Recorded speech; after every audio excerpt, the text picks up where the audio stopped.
आप बहुत अच्छा लग रहा है और बहुत आपको धन्यवाद कि जो हम लोगों की बात कम से कम जनता तक पहुंचाया जाएगा। यहाँ पे थोड़ा समस्या भैया तो क्या नाम कि रोजगार बहुत बड़ा समस्या है और मेडिकल की समस्या यहाँ पे है और रोजगार है, मेडिकल है और क्या नाम कि शिक्षा, तीन चीज़ की यहाँ बहुत सारी समस्या है। ये अब थोड़ा सा अब ये लोग की गलती है भाई। यहाँ तो व्यवस्था में अस्पताल तो था पहले एनटीपीसी का, बहुत अच्छा कार्य कर रही थी। पता नहीं 2-3-4 साल से लोग क्या किया कि सब बाउंडेशन कर दिया है कि लोगों को न डॉक्टर सही से बैठ रहे हैं न तो पब्लिक का इलाज किसी का हो पा रहा है। नमस्कार, आईपा मंच में आप सभी का फिर से एक बार स्वागत है। आईपा यानी all India progressive politics association, विकासशील राजनीति समेत क्षेत्र में समस्या और विकास की बात करने वाला एकमात्र मंच आईपा मंच।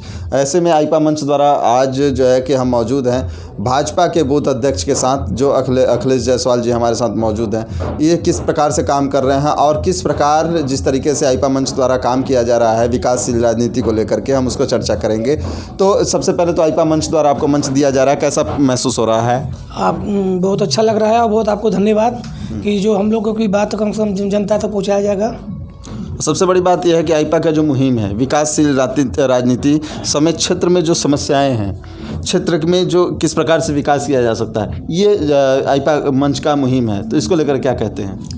बहुत सराहनीय कारण आपका है कि जो कि क्षेत्र में देश में विकास हो ही रहा है। ऐसे में सबसे बड़ी जो बात, मेरा पहला सवाल ये होगा कि किस प्रकार से जो ये 2022 का जो चुनाव नज़दीक है, तो 2022 का जो चुनाव नज़दीक है तो जो ये दुद्धी विधानसभा है, तो दुद्धी विधानसभा में मुख्य मांग जनता की क्या है? यहाँ पे थोड़ा समस्या भैया तो क्या नाम कि रोजगार बहुत बड़ा समस्या है और मेडिकल की समस्या यहाँ पे है और रोजगार है, मेडिकल है और क्या नाम कि शिक्षा, तीन चीज़ की यहाँ बहुत सारी समस्या है। ये और एनटीपीसी का अस्पताल है जरूर, लेकिन यहाँ पर व्यवस्था है नहीं। जाने पर मरीज जाते हैं पता चलता है कि वहाँ पर डॉक्टर नहीं है तो इलाज नहीं, वो फिर पता चलता है कि बाहर जाना पड़ता है। इसलिए मेडिकल समस्या बहुत बड़ा समस्या है। ये आईपा मंच द्वारा कई लोगों से इस विषय पे बात किया गया। दुद्धी विधानसभा क्षेत्र में सभी की ये मांग महसूस हो रही है कि जनता की जो मुख्य मांग है ये वो यही है। नहीं तो ऐसे में जो यहाँ की मुख्य मांग है 2022 का जो चुनाव नज़दीक में है, तो क्या लगता है कि जो इन मुद्दों को पूरा करेगा क्या उसे वोट मिलेगा? बिल्कुल, जो हम लोग का मुद्दा पूरा करेगा उसको वोट दिया जाएगा। तो ऐसे में जो आप जिस तरीके से अभी बूथ अध्यक्ष के रूप में काम कर रहे हैं, तो किस प्रकार से काम कर रहे हैं और आगामी विधानसभा चुनाव भी नज़दीक है, तो क्या कुछ काम पार्टी के द्वारा दिया गया है? हम लोग जनता के पास जाकर डूर जाकर जनता से मिल रहे हैं और योगी और मोदी जी जो देश में प्रदेश में काम किए हैं और जनता को जाकर बताकर उसके आधार पर हम लोग अपना वोट मांग रहे हैं उनसे। अभी तक पार्टी द्वारा अभी दुद्धी विधानसभा की सीटों का भी क्लियर नहीं किया गया है और अपना प्रत्याशी भी घोषणा नहीं की गई है। तो ऐसे में क्या लगता है कि जनता अभी किस असमंजस में पड़ी हुई है? नहीं, जनता असमंजस में नहीं है। वो क्या है कि सीट जो है क्लियर हो जाएगी आजकल के अंदर में। अब थोड़ा सा उसमें मंथन चल रहा है पार्टी का, हाईकमान का। उसके बाद आजकल भर में ही उसका क्लियर हो जाएगा। तो प्रत्याशी कोई भी उससे मतलब नहीं है, लेकिन योगी और मोदी जी के नाम पे वोट लोगों की जनता ने मूड बनाई है। जो विकास किए हैं मोदी जी और योगी जी ने, आप तो जानते होंगे कि 2022 का जो चुनाव है, आप जिस तरीके से हम ये भी देख रहे हैं कि यहाँ पे जो मुख्य मुद्दे हैं, जो मांग है जनता की, शिक्षा, रोजगार और स्वास्थ्य, तो ऐसे में क्या लग रहा है कि जिस तरीके से तमाम पार्टियां जो हैं कि लोगों को प्रलोभन दे रही हैं, लोगों को विश्वास में लेने का काम कर रही हैं कि जो है कि हमें वोट दीजिए, हम जो है कि ये काम करेंगे, तो ऐसे में जनता किस तरीके से पार्टियों के लोगों पर विश्वास करे? जनता तो विश्वास करेगी, मोदी और योगी जी की बातों पर विश्वास करती है। अब मोदी योगी जी ने काम भी कर रहे हैं और काम करेंगे भी। जो भी प्रत्याशी आएगा हम लोग उसको बताने का काम करेंगे कि हमारे क्षेत्र में समस्या है, इसको आपको पूरा करना है। 2014 की एक बात कर ली जाए, 2017 की बात कर ली जाए, यहाँ पे जो दुद्धी विधानसभा क्षेत्र की अगर बात कर ली जाए, तो अपना दल गठबंधन जिस प्रकार से है, तो यहाँ से जिस तरीके से सांसद की अगर बात कर ली जाए, तो सांसद जो है पकौड़ी लाल कोल हैं, जो अपना दल एस के हैं, और यहाँ के जो विधायक थे हरिराम चेरो, जो पूर्व विधायक कहे जाते हैं, अपना दल के खेमे से ही थे। तो अभी तक विकास नहीं हुआ, यहाँ की मुख्य मांगें जो थी वो पूरी नहीं हुई है। तो ऐसे में क्या लगता है क्यों नहीं हो पाई? हाँ, थोड़ा समस्या तो ज़रूर है कि भाई अब पता नहीं क्योंकि और प्रदेशों में तो जिलों में सब विकास हो रहा है, लेकिन पता नहीं क्यों यहाँ पर नहीं हो पा रहा है। और क्योंकि यहाँ की भाई विधायक भी सत्ता उनका है और सांसद भी हैं। अब यहाँ क्या मामला है कि लोग यहाँ विकास नहीं कर पा रहे हैं। जो विकास चाहिए तो थोड़ा सा विकास तो कमी है यहाँ पर।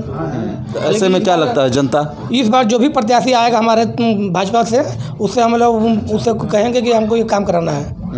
जो भी मेडिकल का समस्या हो, शिक्षा का हो, रोजगार, और जो भी यहाँ कंपनियाँ BGR जो भी कंपनी काम कर रही हैं माइंस का, और यहाँ पर क्या कि बाहर के लोगों को लाकर यहाँ पर रखा जा रहा है, काम कराया जा रहा है, और यहाँ के लोकल लोगों को नहीं किया जा रहा है। ये तो बहुत बड़ा अन्याय है, लेकिन इसके लिए हम लोग बात उठाएंगे। तो क्या लग रहा है कि जिस तरीके से यहाँ पे जो मुख्य चीज़ें हैं कि यहाँ पर जो है कि सबसे बड़ी परियोजना यहाँ पे स्थापित है, जो अगर राजस्व की बात कर ली जाए पूरे उत्तर प्रदेश में तो दूसरे स्थान पे है सोनभद्र जिला, जो उत्तर प्रदेश सरकार को सबसे राजस्व देने के मामले में दूसरे स्थान पे सोनभद्र जिले को माना जाता है। ऐसे में यहाँ ये चीज़ें उपलब्ध न होना, लोगों को शिक्षा, स्वास्थ्य और बेरोजगारी की मुख्य मांग होना, तो ऐसे में ये कहाँ से गड़बड़ी हो रही है, क्या कुछ है?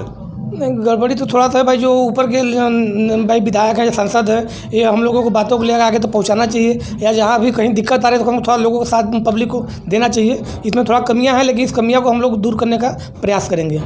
अभी आने वाले जो चुनाव हो रहा है, फिर भी जो प्रत्याशी आएंगे उन लोग से अपने हम लोग बातें रखेंगे कि ये समस्या हमारे क्षेत्र में है, इसको किया जाए काम, इस पर ध्यान दिया जाए। कोविड का भी दौर चल रहा था, लोग वैक्सीनेशन से भी घबरा रहे थे, किस तरीके से आप द्वारा काम किया गया था? नहीं, वैक्सीन तो सभी हमारे ग्राम प्रधान जी द्वारा सभी को लगभग हमको लगता है कि 75-80% लोगों को लग चुका है, और बहुत सराहनीय काम है प्रधान जी का था। उस दौरान कैसे आप लोगों ने काम किया था, जब एक वो चल रहा था कि जो है वैक्सीनेशन को लेकर तमाम भ्रामक चीज़ें चल रही थी, अफवाहें चल रही थी, तो कैसे आप लोगों ने लोगों को जो है कि जागरूक किया कि वैक्सीनेशन कराएं? नहीं, लोगों का भाई हो गया, पार्टियां हैं थोड़ा सा भाई, उन लोगों को भ्रम डालती थी, लेकिन ऐसी कोई बात नहीं, जनता जागरूक खुद ही है, जनता समझती है कि नहीं इसको लगवाना बहुत ज़रूरी है, क्योंकि भाई वायरस था ही तो लोगों ने लगवाया, उसका काम भी किया हो वायरस, इसलिए वो वैक्सीनेशन बहुत ज़रूरी था, और लोगों ने अभी भी लगवा भी रहा है। कोविड को लेकर के क्या कुछ, अभी जिस तरीके से कोविड अभी धीरे धीरे फिर से बढ़ रहा था, फिर अभी तो देखा गया कि कुछ स्थितियाँ ठीक हुई, तो ऐसे में लोगों को क्या किस प्रकार से जो है कि क्या करना चाहिए कि कोविड से बचे रहें? नहीं, जो ऊपर का गाइडलाइन है कि भाई मास्क लोगों को लगाना है, 2 मास्क लगाइए, 2 गज की दूरी है, ये सब जो भी चीज़ें हैं लोगों को थोड़ा सा अपना करना है, और बस, और क्या नाम कि जो सरकार की गाइडलाइन है उसके आधार पर सबको काम करना है, और वैक्सीन लगवाइए, मास्क लगाइए, 2 गज की दूरी रखिए, यही सब जो भी आदेश से करना है पालन। और साथ ही साथ जिस तरीके से ये भी देखा जा रहा है कि ये 4 राज्यों से घिरा हुआ जिला है, तो ऐसे में 2022 का जो चुनाव नज़दीक में है, तो यहाँ पर शांति व्यवस्था बनाए रखने को लेकर के पुलिस द्वारा किस प्रकार से काम किया जा रहा है? नहीं, हमारे थाना प्रभारी जी ने बहुत उनका भी बहुत सराहनीय कार्य रहा, क्योंकि क्षेत्र में लोगों से जाकर मिल रहे हैं, लोगों को बता रहे हैं कि शांतिपूर्वक मतदान हो और निर्भय होकर अपना जाकर मतदान करिए, किसी का कोई दबाव नहीं है, जिसका जहाँ इच्छा करे वो दे सकता है। तो जिस प्रकार से यहाँ के जो मुद्दे हैं जो आपने बताया, तो इस चुनाव में जो 2022 का चुनाव है, तो जनता क्या लग रहा है कि इन जो वादे हो रहे हैं 2022 के, हालांकि कोई भी पार्टी जीते, कोई भी प्रत्याशी हो, किसी भी पार्टी का हो, तो क्या ये मुद्दा यहाँ के लोगों के लिए ये मुख्य है? नहीं, मुद्दा तो मुख्य है, ज़रूरी भी है, कोई पार्टी जीते हो तो अलग बात है, लेकिन मुद्दा तो है वाकई में। ये तो रोजगार और चिकित्सा, और क्या नाम की रोजगार है, चिकित्सा है और मेडिकल, ये 3 चीज़ तो बहुत ज़रूरी है क्षेत्र में की है, क्योंकि यहाँ प्रदूषित एरिया है, आप लोग जान ही रहे हैं। तो परियोजना द्वारा 2 परियोजनाएं, बड़ी परियोजनाएं स्थापित हैं, और ये चीज़ें इस तरह से मेडिकल की सुविधा मुख्य रूप से न होना, अब थोड़ा सा अभी ये लोग की गलती है भाई। यहाँ तो व्यवस्था में अस्पताल तो था पहले NTPC का, बहुत अच्छा कार्य कर रही थी, पता नहीं 2-3-4 साल से लोग क्या किया कि सब बाउंडेशन कर दिया है कि लोगों को न डॉक्टर सही से बैठ रहे हैं, न तो पब्लिक का इलाज किसी का हो पा रहा है, तो थोड़ा समस्या है। लेकिन अब उसके लिए थोड़ा सा ठीक है, अभी थोड़ा चुनाव हो जाता है, अभी जो हमारे विधायक बनते हैं उनसे फिर हम लोग लाके इससे बात किया जाएगा कि जो पहले जब व्यवस्था चलती थी कम से उसको ढंग से चलाया जाए फिर से।